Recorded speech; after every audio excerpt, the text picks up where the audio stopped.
तुम्ही एक हिंदू धर्मियाचे नाव काढले, मागासवर्गीयाचे नाव काढले, टार्गेटेड कोण आहे? तुमच्या मागासवर्गीय आणि त्या ठिकाणी हिंदू धर्माचे लोक.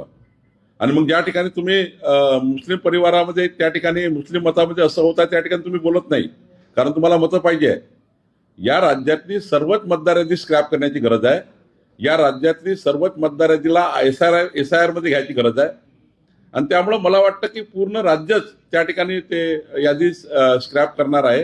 म्हणजे निवडणूक आयोगाने हे घेतलं पाहिजे लवकर या ठिकाणी.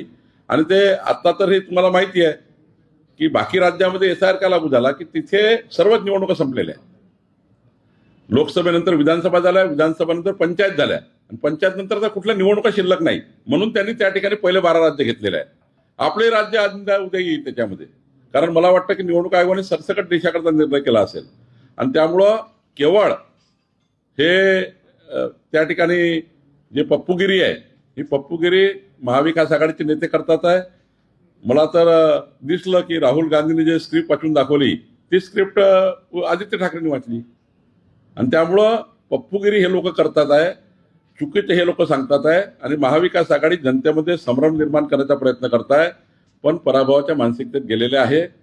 कुणाचं तोंड कुणाकडे नाही, कुणी एकामेकाकडे पाहत नाही, साऱ्याचे तोंड वाकडे झाले आहेत. आणि त्यामुळं मला वाटतं की याच्यामध्ये आता विरोधकांच्या फेक नरेटिव्हला कोणी त्या ठिकाणी भाव देणार नाही.